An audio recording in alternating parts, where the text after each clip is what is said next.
زما د اورمړو او د ګرد نوا غیر مسلمانانو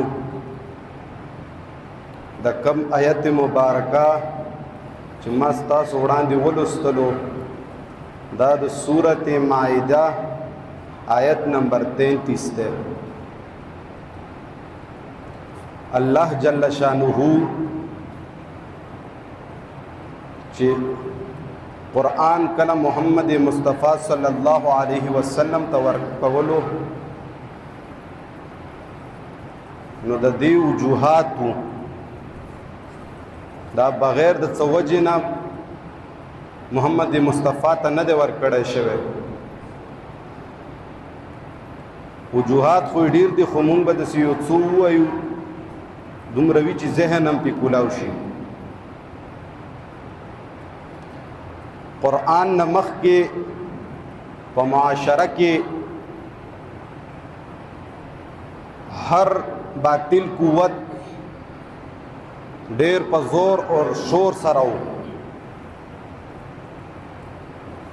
که منافقو نو منافقت به ښه تیزۍ سره و، که مشرکو نو شرک به ښه تیزۍ سره کولو. همدغه شانتې که نور باطل پرست قوتونه و نو خپل باطل پرستی کې به ښه تیز و. خو الله تعالی جل شانه چې دا کتاب محمد مصطفی ته ورکړلو دا د دې دپاره ورکړو چې د دې شیزونو خاتمه هم پې وکړي او د خپل د دین اسلام دفاع هم وکړي. دا قرآن به زه یو مثال درکم، دا پشان د تورې او د ډال دی. دا چې کله مسلمان په صحیح طریقه سره خپل سینې ته کوز کی او په اصل مقصد باندې ځان پوی کی چې کوم غرض د دې دی او کوم غایه د دې ده په دې باندې ځان پوی کی نو دا پشان هغه مسلمان سره د توري او د ډال دی. اوس د توري او د ډال څنګه د توري او د ډال پشانتی دی؟ څومره چې باطل قوتونه دي، څومره چې د الله او د الله چې دا کم قرآن دی د هغې مخې ته کم مخالف قوتونه راځي نو دا قرآن چې دا کومه توره تا سره ده په دې باندې به ته دې شي نه سر وی او دا به خاتمه کې د دې شي. او بیا ډال څنګه دی؟ نو ډال داسې دی چې همدغه باطل قوتونه به قسم قسم حربې استعمالوي ستا د دین د ختمولو دپاره، ستا دین ته د نقصان رسولو دپاره، ستا مسلمان معاشرې ته نقصان رسولو دپاره. نو دا قرآن چې په صحیح طریقې سره سړي په سینې کې وي د مسلمان په سینې کې نو دا به ستا ډال وي. دا به ستا هغه قوتونو نه چې کوم خلاف د دې قرآن دي د دین اسلام دي د هغې نه به ستا دفاع کوي په شان د ډال. به هر حال دا خو مې د یو تمهیدي خبره وکړه چې الله دا قرآن را لېږلو نو د دې دپاره چې ډېر خلک داسې وو چې هغې به د قرآن خلاف کولو، د حق خبرې خلاف به یې کولو، اگر چې هغې ته به دا پته هم وه چې دا خبره حق ده، دا کتاب حق دی، دا پیغمبر حق دی، د ده چې دا کم دلایل دي دا حق دي، خو باوجود د دې به هغې ضد کولو، سترګې به یې پې پټولې. او دا خبره صرف پخوا مسلمانانو کې نه وه یا پخوا کفارو کې نه وه یا مشرکینو کې. نن سبا زما او ستا د مسلمان حل چې وګورم هم همدغه دی چې ښه حق او باطل ګوري او ځان یې پې غلی کړی، ښه پې پیږي خو چاته یې وایي نه، ښه خبرې خو بیا یې هم نه پرېږدي. نو ما چې دا کوم آیت مبارکه ولوستلو نو دې کې الله تعالی جل شانه فرمایي چې انما جزاء الذین، یقینا بدله د الذین هغو کسانو یحاربون الله ورسوله چې جنگ کوي الله سره یا خلاف کوي الله سره او دغه د رسول سنتو سره،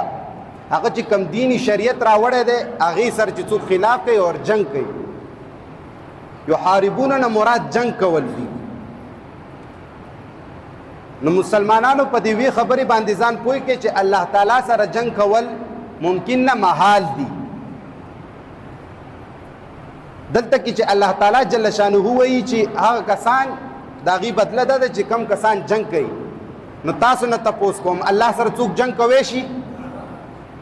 همدغه شانت رسول الله صلی الله علیه وسلم اول په دې خبرې ځان پوي کې چې دا قرآن در اخر ورځې پورې د قیامت ورځې پورې د مسلمانانو لپاره د هدایت کتاب دی او کنه چې دا کم حکمونه پکې دي دا د راتلونکي ټول امت د لپاره او د کائنات د لپاره دی او کنه نو دې کې خو الله جل شانه وایي چې هغه خلکو بدله ده چې کم خلک چې شي کوي جنگ کوي الله سره نو الله خبر هم موږ وکړه چې الله سره جنگ کول محال دي سره امکان نشته خو د رسول خبره ده چې رسول سره به دا خلک جنگ کوي اوس د رسول په جنگ باندې ځان پوهه کوي رسول الله صلی الله علیه وسلم چې کله ژوند دی نو امکان و چې وسرچا جنگ کړی وي نو چې اوس هغه وفات شولو نو وفات نه بعد امکان د جنگ شته ور سره نو چې نشته نو دلته الله جل شانه ولې راوړی دی په دې باندې ځان پوهول پکار دی الله تعالی ډېرې ښکلې نکتې راوړي دي خو په دې نکتو باندې تدبر د پاره مونږ څوک شته چې مونږ نه پرېږدي او هغه زمونږ په خپلو د علماو په جامو کې دي د پیرانو په جامو کې دي همدغه شانتې د مشایخو په جامو کې دي یعنې چې په دې سوچ وکړي سړی دا ډېر د غور خبره د الله سره څوک جنګ کوی شي رسول الله سره خو په ژوندون باندې ممکنه ده خو په وفات باندې څوک جنګ کوی شي بیا ولې الله تعالی جل شانه راتلونکي امت دپاره دا آیت راوړی دی چې هغو خلکو جزا به دا وي چې څوک الله سره جنګ کوي او دغه رسول سره جنګ کوي نو په دې ځان پوهه کوي کله چې رسول الله صلی الله علیه وسلم ته دا قرآن ورکړلی شو نو دا د دې دپاره ورکړلی شو چې دا په یو نظم او ضبط جوړ کړي د دنیا د کائنات یو قانون جوړ کړي یو نظام جوړ کړي چې په هغې کې نظام اطاعت الهي ورته وایي چې هغې کې فرمانبرداري او بوله به صرف د الله وي په هغې کې به تعریف صرف د الله وي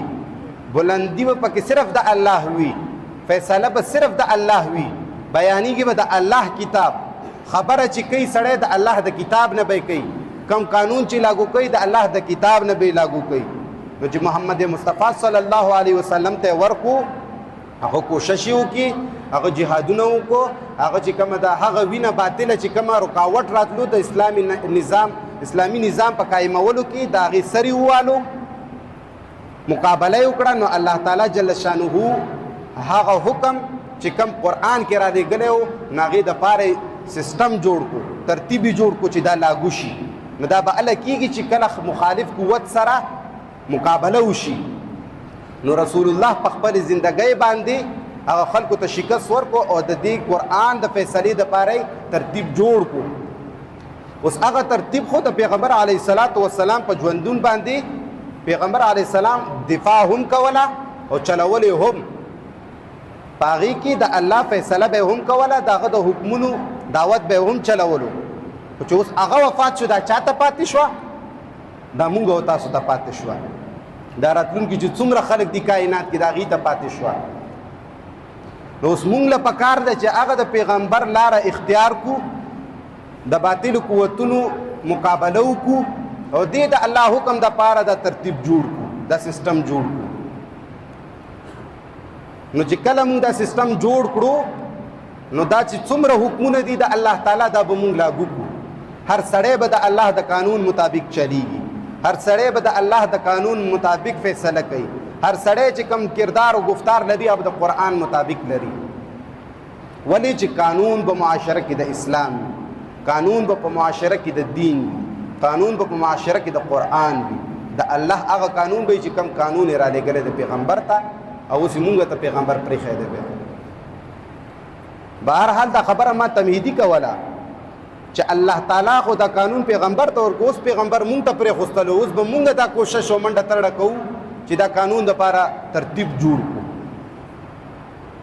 خو ترتیب جوړ کړو خو په دې کې ټولو نه اهم څه شی دي ضروری څه شی دي اکثر چې کوم کفار خلک دي هندوان دي یا غیر مسلم خلک دي هغې اعتراض کوي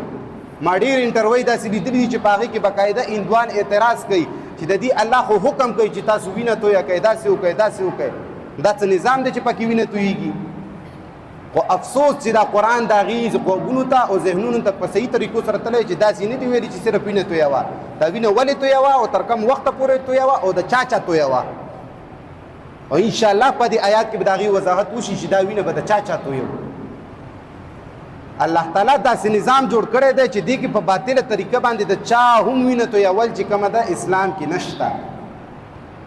نن سبا چې زموږ نظام ته وګورئ د قرآن نه ناخبروالي د وجې نه بېګناه خل وجل کېږي، بېګناه خل قتل کېږي. بس هر سړي ځان سره یو نظریه ساتلې ده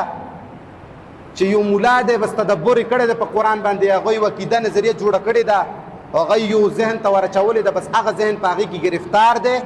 د هغې نه اخوا دې خوا نیځي او نه د قرآن تحقیق کوي چې آیا د ماته ملا یا شیخ یا کاري یا پلانکي تفسیر والا لیکلي دي یا پلانکي ملا په جمعې کې دا خبره وکړه، آیا د قرآن کې هم شته که نه؟ آیا د قرآن سره هم څه تعلق لري او که نه؟ خو نه مونږ او تاسو مسلمانانو په دې ځان غافله کړی دی، ځکه زمونږ او ستاسو بې ځایه ځای کې خلک ویني تویوي. نو چې کله د قانون پیغمبر ته الله ورکو هغه مونږ ته پرېښوستلو، نو د دې دپاره چې کوم دی کوم اعتراضات اغیار کوي نو دا یې ځکه کوي چې هغه د قرآن نه دي خبر نه دي چې د قرآن څه ویلي دي. وَإِذْ قَالَ إِبْرَاهِيمُ رَبِّ اجْعَلْ هَذَا بَلَدًا آمِنًا وَارْزُقْ أَهْلَهُ مِنَ الثَّمَرَاتِ من آمن منهم بالله واليوم الآخر. اے مسلمانا قرآن نزان خبر کا، د دین اسلام نزان خبر کا، پا ظلم پا قرآن باندے تہمت متڑا، نا خبری دا وجنا پا قرآن باندے رد مکوا. قرآن کی اللہ تعالیٰ څه فرمائی خپل پیغمبر کول ذکر کئی چې هغه وخت کئی مونږ او تاسو ته دا پته ده چې رسول الله صلی الله علیه وسلم کما خبره چې کوي نو دا در الله په حکم او فیصله باندې کوي. نو دې ځکه ابراهیم علیه السلام خپل رب نه غوښته کوي او د سشي غوښته کوي، ورته وایي چې واذ قال ابراهیم رب اجعل هذا بلدا آمنا. اے پروردگار عالمه، اے د کائنات پیدا کون کې ربا، اے د مخلوق پیدا کون کې ربا، اے د رزق ور کون کې ربا، څه شی ورنه غواړي ورته وایي چې اے الله دا شهر وګرځوه، دا بلد وګرځوه، د څه شی وګرځوه؟ آمنن د امن وګرځوه چې په دې کې وینه نه تویږي، په دې کې په نه خبره باندې څوک نه قتل کیږي، په دې کې په نه خبره باندې چا سره ظلم نه کیږي، بلکې چې فیصله کیږي د الله د حکم مطابق کیږي، د الله د قرآن د مطابق کیږي، د الله د قانون مطابق کیږي. نو دلته کې غوښته کړې ده چې اے الله دا غزه وګرځوه، خو د چی شي وګرځوه؟ د امن ځای وګرځوه. اوس دې ځای کې د آیات نقطې ته خیال کول پکار دي. غوښته کړې ده ابراهیم علیه السلام د خپل رب نه، خو د چی شي غوښته کړې؟ اول د دې دپاره غوښته کړې ده چې دا ځای د امن وګرځي، په دې ځای کې فساد نه وي، په دې ځای کې شر نه وي، په دې ځای کې د الله د قانون خلاف ورزي نه وي. او بیا ورپسې د چی شي حکم کړی دی، غوښته کړې ده ورزق اهله. رزق کې بعد کې ذکر کړی دی، اول امن غوښته دی. زما اسلام دا دی چې هغه اول امن غواړي، او اول د مسلمان د انسان د وینې تحفظ غواړي، هغه اول د خپل مخلوق چې کومې پیدا کړی دی د هغې د وینې تحفظ غواړي. زما اسلام چرته هم نه دی ویلي چې بې ځایه وینې تویه کړه، زما اسلام چرته هم دا نه دی ویلي چې ته بې ځایه خلک قتل کړه. خو بس هر سړي خپله پارټي جوړه کړې ده، خپل تنظیم یې جوړ کړی دی، او خپل تنظیم مشر چې ورته څه ویلي دي همغه شانتي کوي. بس باغ یې ورته جوړ کړی، که چېرې تا داسې وکړو داسې دې وکړو داسې دې وکړو نو تا ته به جنت میلاو شي. خو دا نه ګوري چې قرآن کې الله څه وایي. نو دلته کې الله جل شانه د ابراهیم علیه السلام قول ذکر کړی چې هغه وغوښتل د پیغمبر نه اول د دې شهر دپاره امن یې وغوښتو، هغې نه بعد رزق غوښتی دی. او څه وایي؟ ورزق اهله، چې رزق ورکړه د دې اهل ته من الثمرات د میوونه، هر قسمه میوونه. من آمنه چا چې ایمان راوړو منهم د دوی نه بالله په الله باندې والیوم الاخر او په آخرت باندې. اوس دلته کې ایمان نه څه مراد دی؟ دلته کې ایمان نه دا نه دی مراد چې موږ وایو چې لا اله الا الله محمد رسول الله، نه دا خبرې دې نه دی مراد. دا به په تصدیق سره کې، دا به په خپل عمل سره وضاحت کې، دا به خپل کردار کې راولي. کم څه چې الله فرمایلی دي دا به په خپل کردار او گفتار کې ښه. د دې روایت چې دا کم خلک د مجوسو والا خبرې کوي او د مجوسو والا ترجمې کوي، د دې خلکو خپل کتابونه وګوره، چې دې څه وایي چې پیغمبر علیه الصلاۃ والسلام یا د صحابه د لارې په تک باندې به کفارو یا مشرکینو ته څه پته لګېده؟ د دې وجې نه به پته لګېده چې په هغې لار کې به ضروري شیز نه و پروت، نو ډایرکټ به کفار وویل، مشرکینو به وویل چې یاره په دې لاره باندې د پیغمبر علیه الصلاۃ والسلام ملګري تللي دي یا پیغمبر تللی دی. ولې تللی دی؟ ځکه چې په دې لار کې داسې ضروري شی نه دی پروت. دا څه وجې نه ویل؟ دا د دې وجې نه ویل چې هغې ته پته وه چې هغې انسان ته ضرر نه ورکوي، هغې د مخلوق وینه نه تویوي. کنی خپله وګوره چې کله مکه فتح که پیغمبر علیه الصلاۃ والسلام، نو که چرې وینه تویولی خو د دې خلکو نه به یې سرونه والي وی که نه، چا به یې لسونه کټ کړي وي، چا به یې خپې کټ کړي وي چې د وینې تویول دومره ضروري دي چې دا نن سبا په معاشره کې څنګه تویېږي. نو بیا به پیغمبر په فتح مکه کې د خلکو نه سرونه والي وی که نه، صحابه به تې والي وی که نه. هم د دې په کتابونو کې لیکلي دي چې دومره شرایط یې ورته وښودل چې بوډا به نه وجني، ښځه به نه وجني، معذوره به نه وجني، ماشوم به نه وجني، چې کوم وسله کېږدي هغه به نه وجني، چې کوم تسلیم شي هغه به نه وجني، چې کوم تیښته کوي هغه به نه وجني. نو چې دومره څه په فتح مکه کې پیغمبر صرف د یو مشرک او د کافر د وینې تویولو دپاره دومره شرایط ښیي، نو ای مسلمانه ته په خپله کې ولې دومره په وړو وړو خبرو باندې قتلونه کوې؟ ای مسلمانه په وړو وړو خبرو په وړو نظریو، هغه نظریې چې د مخلوق کتاب جوړې کړي الله په کتاب کې هم نشته، په هغې باندې ته خلکو وینې تویې. دا ولې؟ دا قرآن نه خبروالي د وجې نه. دا هغه پیغمبر چې دی کومه دعوه کوي چې دا اخرنی نبی دی او زموږ پیغمبر دی، او دې کې شک نشته چې اخرنی نبی دی او زموږ پیغمبر دی، خو د هغه سنت هغه لار اختیارول پکار دي، د هغه کردار خپلول پکار دي، د هغه گفتار خپلول پکار دي. دا مولا یا دا د نظمونو والا چې کله سټیج ته یا منبر ته یا دغه شان جلسې ته بوځي، داسې اوازونه به وباسي او داسې صفات به د پیغمبر بیان کړي چې ته به وایې چې یاره بس دا خو ډېر د کمال پیغمبر او شک نشته چې کمال پیغمبر، خو دا کمالات په ځان کې راوستل دي. دا د دې دپاره نه دي چې ته په منبر بیان کړي، دا د دې دپاره نه دي چې ته صرف په نظمونو کې په خپلو اوازونو کې ووایې، دا د دې دپاره نه دي چې ته په خلک صرف چاندې او جوماتونه جوړ کړي، دا د دې دپاره نه دي چې ته جلسې ته لاړ شې هلته کې صرف تعریف یې وکړي او پیسې درکړي. دا د دې دپاره دي چې دا د خلکو په کردار او گفتار کې راوستل دي او په خپل کردار او گفتار کې راوستل دي، په دې ځان پویول دي. نو به هر حال دلته کې الله تعالی جل شانه د ابراهیم علیه السلام قول ذکر کړی چې هغه اول د دې شهر دپاره د امن غوښته وکړه، بدامني ختمه کړله او هغې نه بعد د رزق سوال کړی دی. همدغه شانتې الله تعالی په دې آیت کې مخکې فرمایي ویسعون فی الارض، اور دی کوشش کوي په ځمکه کې د څه شي کوشش کوي؟ فسادن، د فساد کوشش کوي. او دې ځای کې چې الله تعالی کم فساد ذکر کړی په دې باندې وروسته خبره کو چې یحاربونه کې کومه خبره ده، نو دا په سورت بقره آیت نمبر 208 کې الله تعالی فرمایي. د هغې ځای نه معلومیږي چې د حرب نه خو ما درته خپله وضاحتي خبره وکړله د قرآن په مفهوم کې چې څه وجې نه ورته وایي، آیا موږ جنګ کوی شو نشو کوی او څنګه یې کوی شو او څوک یې کوي. اوس قرآن څه وایي؟ قرآن په سورت بقره آیت نمبر 208 کې ولا تتبعوا خطوات الشیطان انه لکم عدو مبین. په سورت بقره آیت نمبر 208 کې الله جل شانه خپلو بندگانو ته حکم کوي ولا تتبعوا خطوات الشیطان، تابیداری مکوئ د هر هغه څه چې کم د شیطان مردود دي، کما نقش و قدم داغه دی، کما طور طریقه داغه ده، کم طور طریقه چې د دې باطل قوتانو دې نه ځان وساته. ولا تتبعوا خطوات الشیطان، دې ځای کې الله تعالی هغه د باطل قوت د فرمانبردارۍ نه تا ته څه شی کړي دي؟ منع کړې ده چې د دې تابعداري مه کوه. نو دلته چې دا نفي کړې ده نو چې اثبات ته وګورې د دې نه پته لګي چې تابعداري د شیطان د هغه کار کول دا څه شی دي؟ دا خالص فساد دی. ته چې کله د شیطان د قدمونو تابعداري کې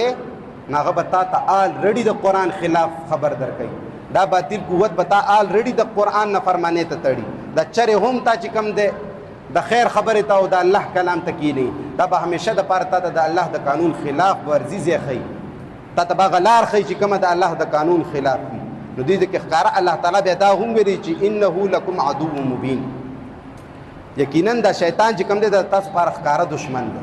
دا کم باطل قوت چې کوم دی دا ستاسو لپاره ښکاره دشمن دی. د ده لار چې ته خپلوې دا آلریډي فساد دی، د ده لار کې چې ته څومره مزل کې دا آلریډي چې کوم دی د قرآن خلاف او د قانون خلاف دی. همدغه شانته الله تعالی جل شانه ويسعون في الارض فسادا خبره کړی ده. هم دې آیات مبارکه کې لګ مخکې چې دا خلک چې کوي کوشش کوي پزمکه کې د فساد. اوس دا فساد په کومه طریقې سره نو محققین د دې متعلق دي چې دا هغه خلک یادوي چې کم خلک قطاع الطریق چې ورته ویل کېږي چې کم لاره کې لوټل کوي، زناګانې کوي، دغه شانتې نور ښکاره ګناهونه کوي، دغه شانتې فساد جوړوي، د الله د قانون خلاف چلیږي اور خاص کر بغاوت د چی شي نه کوي، نظام اطاعت الهی نه. کم سړی چې تابعداري د شیطانو د قدمونو کوي نو د دې نه واضحه معلومیږي چې دا به تا ته کومه لار ښیي، هغه لار ښیي چې دا د نظام اطاعت الهي چې شوي خلاف وي، د الله د قانون خلاف وي، د الله د دې آیین او د دې قرآن خلاف وي. نو دا ښکاره خبره ده. او دغه خلک چې دا کم خلک فساد کوي د دې قرآن کې آیات راوړی دی الله تعالی او دا آیتونه ما تاسو ته مخکې ویلي چې دا داسې نه ده چې پخوانو خلکو پورې زموږ د مفسرینو غونتې وتړی. دا زما استاد دپاره هم دي، دا خبرې په والله زما استاد په دې ملکونو کې هم شته، زما استاد په دې وطن کې هم شته نه، خو ډېر دي، داسې نه چې نه کم دي. نو الله تعالی جل شانه د دې خلکو عمل ذکر کړی دی او بیا د دې هغه خبره هم ذکر کړې چې دوی وایي چې دا مونږ کوو چې شي د فساد والا خلک څه کوي او وایي چې شي. په سورة بقره آیت نمبر 11 کې الله تعالی جل شانه فرمایي وَإِذَا قِيلَ لَهُمْ لَا تُفْسِدُوا فِي الْأَرْضِ قَالُوا إِنَّمَا نَحْنُ مُصْلِحُونَ. دې ته چې کله الله تعالی وایي لا تفسدوا فساد مه کوئ په ځمکه کې، د الله د قانون خلاف ورزي مه کوئ، د دې د آیینو په خلاف ورزي مه کوئ، د الله د کتاب د فیصلې نه علاوه فیصله مه کوئ. نو دې څه وایي نن سبا زما استاد چې کوم لیډر ناست دی، د کوم د تنظیم مشر ناست دی، یا زموږ د دې محکمو د ادارو چې د کوم مشران دي دې څه وایي؟ دې همدغه والله چې د کفارو او د مشرکینو والا خبرې قالوا انما نحن مصلحون، موږ اصلاح کوونکي یو، موږ د دې هر څه ختموونکي یو. هغه شعر خو ما ته یاد نه دی، خو هغه ډېره ښکلې غوندې جمله ده، په مفهوم کې به یې درته صرف دومره ووایم چې د انګریز په لار روان یې الله او دین ګورې، دا به هم څه وشي؟ تا لار د هغه لار نه د اختیاره کړې چې کومه لار د دین اسلام دپاره، د امن دپاره او د اصلاح دپاره پکار ده. د اصلاح لار خو الله تعالی را لېږلې ده په قرآن کې. پکار دی چې ستا په سپریم کورټ، په های کورټ او په هرې تاڼۍ کې دا قرآن پروت وی، ستا دفعې د دې قرآن مطابق وی، او صرف دا نه چې دفعې د قرآن مطابق وی، بعضې داسې دفعې شته چې هغه د قرآن مطابق دي، بعضې نه ډېرې دي، خو عمل پې پکار دی. ضروري ده چې هغې عمل وشي. دا نه ده چې تاله چا رشوت درکړو، تاله چا پیسې درکړي، که کاتب وي او که چیشی وي هغه بیا ته پرېږدي او ښه کلاو ګریوان ګرځي. هغه قانون مطابق وچلېږه چې کم قانون قرآن کې الله ذکر کړی دی. نو دې ځای کې الله تعالی چې کله دې ته وایي چې فساد مه کوئ، معلومیږي دې نه دا چې دوی به فساد کولو په ځمکه کې. نو د دې قول به دا و چې انما نحن مصلحون، موږ اصلاح کوونکي یو. اصلاح به هله کېږي چې په قرآن باندې ته خپل قانون او خلک وچلې، ته د قرآن نه خبر کړي. زما د والد محترم والا هغه یوه خبره به تاسو اورېدلې هم یو تاسو ته یې کړې وه په بیان کې، او ډېره چلیږي هم نن سبا، چې یو سړی راغلی او زمونږ بیټک ته، او هغه چې 2-3 وخته مې ورته وکتو مونځ یې نه کول. نو ما ورته تپوس وکړو چې څنګه چلېده، د مونځونه ولې نه کوې؟ نو هغه ورته وایي چې ما په مکه کې یو ځای کې مونځ کړی دی او ما ته یو عالم ویلي و چې دې ځای کې ته مونځ وکړې، نو هغه یو مونځ دومره لکه مونځونو ثواب ملاویږي په هغې باندې، چې هغې ته ما حساب کړی دی چې ما په الله باندې وراوړي خو په ما یې نه راوړي. دا صرف د دې وجې نه چې قرآن نه ده خبره. دا اصلاح به په څه کېږي؟ دا اصلاح په دې قرآن باندې کېږي. خو افسوس په دې باندې چې نن زما او ستا مولا په مدرسه کې د فساد ختمولو دپاره د چا کتابونه پړاوي چې خپله کتاب کې کله اعتراض راشي نو دوی ووایي پکې چې دا شیعه دی، دا مصنف شیعه دی، د ده چې کومه خبره کړې ده دا خو داسې راځي د الله د ذات خلاف راځي، دا شیعه دی. نو چې د شیعه دی او اصلاح کې د قرآن او د دین اسلام اصلاح خو په قرآن کېږي، ته څنګه لګیایې مدرسې کې د شیعو کتابونه پړاوې؟ ته چې دا کوم کتابونه د خدای درجه ورکړې او والله چې ته په خپله خبرې چې په دې کې داسې روایات شته دي چې هغه د قرآن صریح خلاف دي، خو بیا هم ته چانبین نه کوې، ولې نه کوې؟ او چې زما غوندې یو عاجز طالب یا زما د والد محترم شهید رحمه الله په شانتې عاجز مفتی د دې متعلق خبره وکړي نو هغه بیا یا کافر شي یا مشرک شي. بس فتوی دی هر چا سره چې بیا یې په چا ټک واله. بهرحال نو دې ځای کې الله تعالی وایي چې دوی کوشش کوي په ځمکه کې او فساد کوي. نو دا خو په دې ځای کې د مفسرونو اقوال چې وګورې نو چا کم خوا بوتلې ده، چا کم خوا بوتلې ده، خو قرآن کې الله تعالی ښکاره ویلي دي هغه خلک چې فساد کوي او کوشش کوي په ځمکه کې. کني هغه تفسیر هم ماته یاد دی چې کوم دی وي خو هغه ځکه نه کوم چې د قرآن د آیت خالص خلاف دی چې دا د چا متعلق د آیت راغلی هر هغه سړی چې کم د قرآن د دې آیت کې چې څه راغلي د هغې خلاف وي مطلب دا چې کم آیت کې کمی نکتې راغلي د کم فساد راغلی دی حرب راغلی دی چې الله سره جنګ کوي او رسول سره جنګ کوي دغه د نظام اطاعت الهي فرمانبرداری نه کوي بلکې نافرمانی کوي نو که هغه مسلمان او که مشرک که هغه منافق که هغه ورور مې هر څه شی وي هغه چې کم دی هغه ته به دا سزا میلاویږي چې دا کومه مخکې را روانه ده خو دا زمونږ استاسو مفسرینو صرف مرتد پسې خاص کړی بالکل دا د مرتد پسې صرف خاص نه ده کني الله تعالی به ذکر کړی وی دې ځکه خالص دغه خلکو ذکر دی چې کم کافر او کم مشرک وي کم مسلمان او کم مسلمان نه وي خو چې کم سړی کې الله د قانون خلاف کوي د رسول د سنت او طریقې خلاف کوي او په ځمکه کې فساد کوي دا د هغې متعلق دی چې شی به ورسره کوي الله تعالی د دې سزا ذکر کړې ده او آخرت کې چې کومه سزا د هغې هم ذکر کړې خو د دنیاوي سزا اول وایي چې کومه قرآن کې الله تعالی په آیات کې راغلی ده دې کې مخکې الله تعالی جل شانه فرمایي چې دا خلک چې فساد کوي په ځمکه کې او الله او رسول سره چې کوم دی جنګ کوي د دې خلکو حالت به څه په دنیا سزا یې څه ده ان یقتلوا دا خلک قتل کوي چې دا کم فساد کوي که مسلمان دی او که مشرک دی که کافر دی دا قتل کوي او یصلبوا یا دا پانسی کوي همدغه شرط او تقطع ایدیهم یا دا خلک څه شی کوي د دې لاسونه کټ کوي وارجلهم او د دې خپې کټ کوي د مخالف سمت نه من خلاف د مخالف سمت نه چې کوم د دې لاسونه خپې کټ کوي دې ځکه الله تعالی یو ځکه د دې شی وضاحت چې کم کړی دغه ما وویل خو چې دا کم شی تاسو ترې وباسئ هغه دې ځکه قرآن نه دی ذکر کړی دوی خپله په روایاتو نه جوړ کړي هغه روایت هم ماته معلوم دی چې کم روایت نه وایي بهرحال نو دې ځکه الله تعالی فرمایلی دي دغه خلکو متعلق چې کم خلک الله سره جنګ کوي او دغه د رسول د سنت خلاف کوي او په ځمکه کې فساد کوي نو دې خلکو سره څه شی وکړي قتل کوي یا چې کم دی پانسی کوي یا چې کم د خپل لاسونه کټ کوي او مخې ته الله تعالی وایي او ينفوا من الارض او دې خلک د کلي نه جلاوطن کوي د ملک نه جلاوطن کوي دې ځکه د مفسرینو اقوال ته چې جلاوطن نه مراد بعض مفسرین او امامان وایي چې په جیل کې چې کینو بس دا جلاوطن شول فساد د هر څه ختم شول که بل ځای ته لاړ شي نو دا به بیا فساد کوي نو ګویا کې دې نه مراد دا ده بهرحال الله تعالی د دې خلکو دپاره دا سزا ذکر کړې ده او دا سزا ذکر کړې ده نو الله تعالی مخې ته څه وایي ذلک لهم خزي فی الدنیا دا د دې دپاره څه شی دي دا د دې دپاره ضلالت دی رسوایي ده په دنیا کې دا د دنیا سزا ورته ښودلې چې کوم سړی فساد کوي اگر چې مسلمان وي اگر چې کافر وي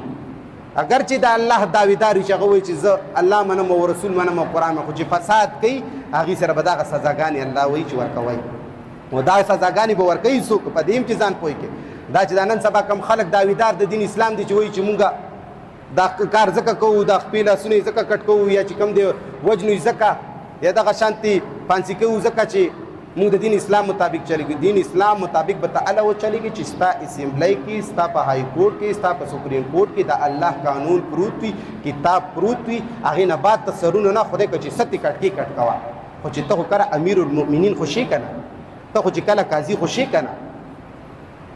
او نه قاضي او نه امیر المؤمنین او نه د نظام د قرآن مطابق دی نه دغه شانتې امن غواړي چې کم امن الله تعالی پیغمبر صلی الله علیه وسلم په قول کې ذکر کړی دی ښکاره کړی دی چې اول د امن ذکر کړی او بیا د رزق ذکر کړی دی چې ته دغه شانتې شي بیا کوه که نه بیا ته څوک منع کوي بیا ته قرآن سره منع نه کوي قرآن د خپل حکم وکړي چې ان یقتلوا او یصلبوا او تقطع ایدیهم وارجلهم هغه تا ته بیا حکم کړی دی خو چې کله ته قانون هر څه خو د الله د حکم مطابق کې که نه اوس دې ځای کې چې دا کم او راغلی دی او یصلبوا او یقطع ایدیهم نو دې ځای کې مفسرین دوه خبرې کوي چې دا واو یا د تخییر د پاره راغلی یا دا واو د تنویع د پاره راغلی اوس تخییر باندې ځان پوه کړي چې تخییر څه ته وایي دا خو د دې اقوال دي خو ما د تخکاره خبره وکړه چې الله څه ویلي دي الله ویلي چې په دې کې چې کومه خوښه هغه به کوئ خو چې دغه شانتې فساد وکړي یا الله او د رسول قانون خلاف وچلي اوس دې ځای کې تخییر نه څه مراد دی تخییر نه مراد دا ده چې د قاضي اور امیر المؤمنین په دې کې کومه سزا خوښوي دله به ورکوي چې کومه سزا په درې څلورو پنځو کې خوښوي هغه به ورکوي نو دا تخییر لاندې راځي که او چېرته د تخییر دپاره شي او بل ځای کې دویم کول مفسرین وایي چې او د تنویع دپاره دی تنویع مطلب څه دی د تنویع مطلب دا دی چې دا به د نوع او د قسم په اعتبار باندې سزا ورکول کیږي. هغه بیا عبد الله ابن عباس نه روایت ده چې کچری داسې ګناه وکړو نو بیا به چې کوم د قتل کیږي او کچری داسې ګناه وکړو نو بیا به چې کوم د پانسی کیږي او چې کچری داسې ګناه وکړو نو د خپل سونه کټیږي، کچری داسې ګناه وکړو نو بیا به چې کوم د کلی نه جلا وطن کیږي. او قرآن د دې ذکر نه دی کړی، قرآن د دې خبرې ذکر نه دی کړی. نو الله جل شانه دنیاوی والا سزا هم ذکر کړی دا. اوس الله تعالی په سورت توبه کی آیت نمبر 63 کی دنیا اخروی سزا د دې ذکر کړي. په دنیا کې خود دې دا حل ده، خو آخرت کې به د دې څه حل. الم يعلموا انه من يحادد الله ورسوله فان له نار جهنم خالدا. دلته کې الله تعالی ښکارا اعلان کړی دی. الم يعلموا آیا دا خلق علم نلري؟ آیا دا خلق په دې خبره باندې نه دي خبر انه چې یقینا من يحادد الله، څوک چې خلاف کوي د الله او د رسول، څوک چې داغي دشمنی کوي، هم دغه شانتي الله تعالی څه وایي ان له نار جهنم خالدا، د دې د پاره جهنم د اور د جهنم ده او همیشه د پاره پدې کی وي. زموږ استاد مسلمانانو څه نظریه ده دې ځکه الله تعالی خودلې چې کم سړی ګناه کوي د الله د قانون خلاف ورزي کوي، کدا مسلمانی او کدا کافری، خدا سړی چې لاړ شي آخرت کې به د سزا چی شوی همیشه د پاره په د جهنم کې. او زما استاد مولا نظریه او زما استاد معاشري نظریه څه ده؟ هغه وایي چې کله لاړ شي چې کوم ګناهونه یې کړي وي هغه ګناهونو مطابق سزا به ورکړي، واپس به راوستلی شي جنت ته به داخل کړی شي. نو دا خو ګناهونه کړي دي. دا بره خو الله تعالی ویل یو سړي ته په دنیا کې هم سزا میلاو شوه،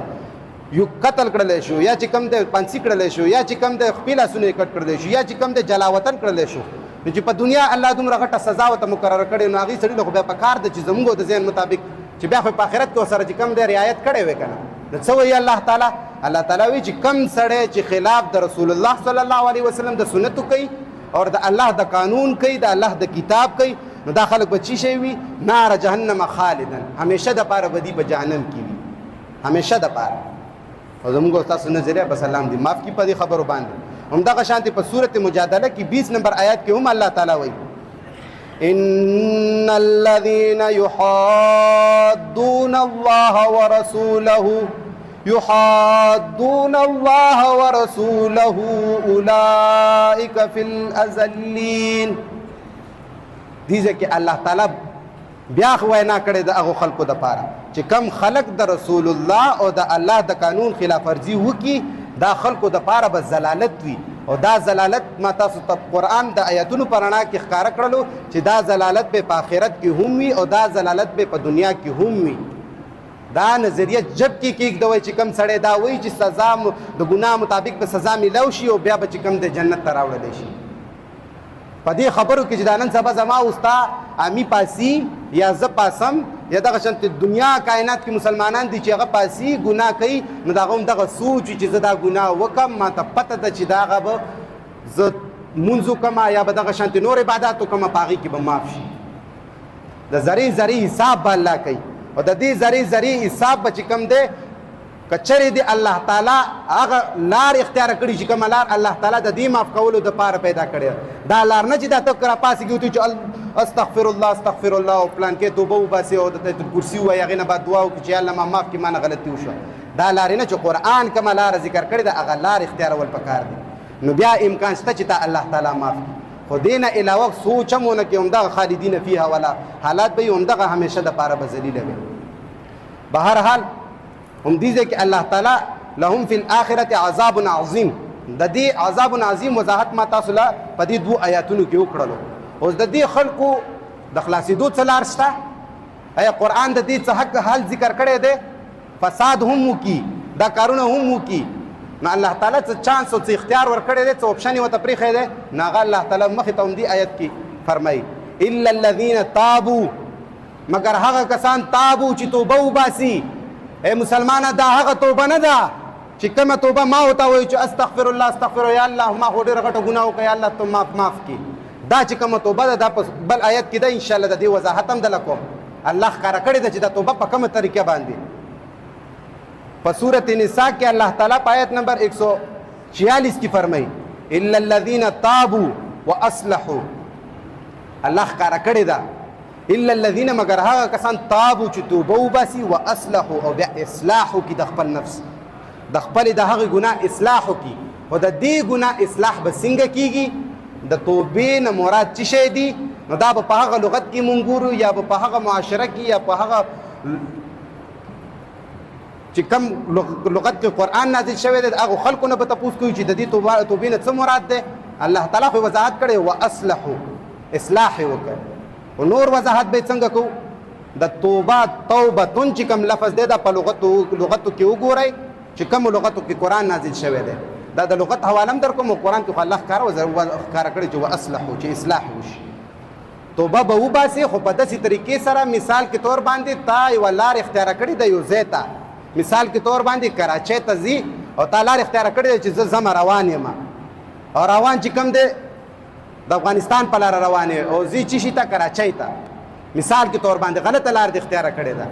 او تا ته په لار کې دا پته ولګېدله چې یاره دا لار چې کومه ده غلطه ده ځکه چې بوډونو نه تا ته پته ولګېده یا چا نه دې تپوس وکړو یا چا خپلو منځو کې ګپ لګولو او تا ته اندازه وشو چې یار دا لاره خو ما غلط اختیار کړې.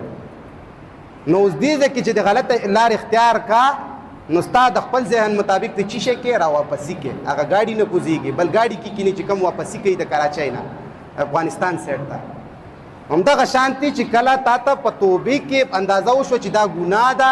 دا کار مې غلط وکړلو یا دې په خوښه باندې وکړو یا دې په ناخوښه وکړو یا دې په اختیار سره وکړو یا دې بې اختیاره وکړو او ګناه چې دنه وشوله نو هغه شي نه به ته اصلاح به یې کوې واپسي به دې کوې او هغه واپسي به داسې وي چې آینده دپاره به د هغې ارتکاب هم نه کوې. اصلاح وایي دې ته چې دوباره ارتکاب ونه شي.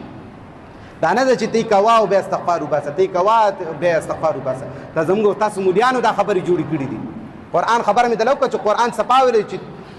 الا الذين هغه کسان تابو چې توبه وباسي واصلحوا بیا اصلاح وکړي. اصلاح وایي دې ته چې د دې شي دوباره ارتکاب نه کوې. خو موږ تاسو دپاره یې اسانه کړې ده چې څومره غټه ګناه وکړې خو چې دا وظیفه دې وکړه پیر صاحب ته چې ورشي چې دا وظیفه دې وکړه دا آیت دې وویلی دا ټکی دې وویلی او دا کار دې چې وکړو دا عبادت دې چې وکړو دا ټول ګناهونه چې کوم دې ختمیږي. داسې روایت هم شته د اریان به پاتې شي چې که چېرې قل هو الله دې وویلو سورت اخلاص چې ورته وایي چې روغ د قرآن ختم هم شولو او چې څومره لکه خیال دې کړي په دې سمندر کې چې چپې وال کېږي نو په دې ګوډونو کې او په دې اخر سر کې زګونه چې دومره زګونو مطابق ستا ګناهونه وي نو دا به معاف کېږي. نو دومره چې اسانه ده خو بیا خو د دې سپارې قرآن باندې عمل هسې کول دي. بیا به د هغه سړي کار مونږ وکړو که نه چې کوم سړي ویلی چې ورور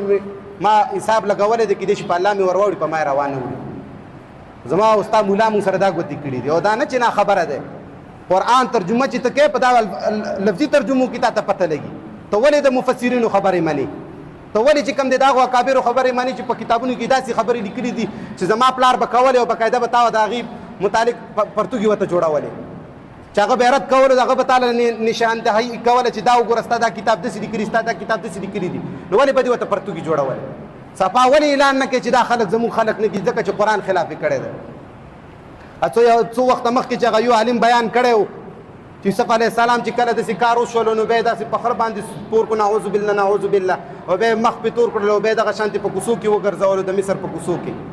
نو ټولو خلکو چې څومره خلکو د څومره تنظیمونو والا څومره د ځان ته چې وایي چې د اسلام تنظیمونو والا پاټۍ والا دې خلکو پې بیانونه وکړو د کفر فتوې پې ولګولې څه یې وویلې څه یې ویلې خو چې کله هغه وویلې چې دا خو پلانکي کتاب لیکلي دي پلانکي مفسر لیکلي دي دا ټول غلي دا ولې غلي دا هغه د یهودو او نصاراو غوندې زموږ زړونو کې د مخلوق مینه دننه شوې ده د مخلوق یاره دننه شوې ده. مونږ په زړونو کې چې کله د الله تعالی مینه او د الله د قانون تابعداري او د الله د قانون خلاف ورزۍ نه یره کول زړه کې پیدا شول په والله چې دا خلک زموږ هېڅ هم نشي کولی دا اکابر ستا هېڅ هم نشي کولی دا مخالف قوتونه ستا هېڅ هم نشي کولی. خو افسوس په دې خبره باندې چې په قرآن څوک ځان نه پوهېږي. په هر حال خبره مې کوله په توبه کې چې الله تعالی ویلي چې توبه وکړه خو توبه به څنګه وکړي واصلحو اصلاح به د خپل نفس وکړي آینده دپاره به هغه کار نه کوي آینده دپاره به هغه ارتکاب نه کوي واپسي به کوي د هغو شیزونو نه واپس به په هغو قدمونو راځي چې په قدمونو ورغلی او آینده دپاره به د دې شي نه ځان ساتي. نو الله تعالی مخې ته څه فرمایي د دې ځای کې چې کم خلک دا کار یې وکړلو دوی خو که توبه وباسله نو بیا خو ډېره ښه ده توبه یې وباسله د دې کار د کولو نه د آیت کې الله تعالی واضح کوي الا الذین تابوا الا الذین مگر هغه کسان تابو چې توبه وباسي من قبل مخکې د سنا الله تعالی وضاحت کړي ان تقدروا علیهم دا خلق چې کم فساد کوي دا خلق چې کم د الله د قانون خلاف ورزي کوي دا خلق کچره تاسو په داسې حالت کې راټینګ کړل چې کم حالت کې دا لګیاوي ارتکاب کوي بغاوت کوي د الله د قانون خلاف ورزي کوي اگر کدا مسلمان دی اگر کدا کافر دی چې خلاف ورزي کوي نو د دې سړي به همدغه طریقه وي چې دا کومه طریقه بر قرآن کې کومه سزا ذکر کړي خو کچرې دا د دې نه مخکې توبه یې وویستله او بیا ته ګرفتار کړ نو بیا به چې کوم دی د دې قتل اسلام کې بالکل په هیڅ صورت کې نه دی جایز ولې چې دلته کې لفظ قبل ښکاره کړې ده خبره که توبې نه مخکې شوله یو صورت جوړېږي او که توبې نه مخکې چې مطلب توبه یې نه ده ایستې نو بیا به همدغه سزاګانې ورکوي الله تعالی مخکې به فرمایي فاعلموا ان الله غفور رحیم پوه شئ په دې خبره باندې ځان خبر کې په دې خبره باندې چې څه شی دی الله تعالی غفور الرحیم دی مهربانه دی او رحم کوونکی دی توبې قبلونکی دی خو توبه چې د الله د قانون مطابق وي هغه طریقې سره به توبه کوي چې کومه تا ته الله تعالی را لېږلي دغه شانتې نه چې دا کومه زما او ستا رواجي او رسمي ده الله تعالی دې موږ ته په دې خبر باندې عمل کولو توفیق راکړي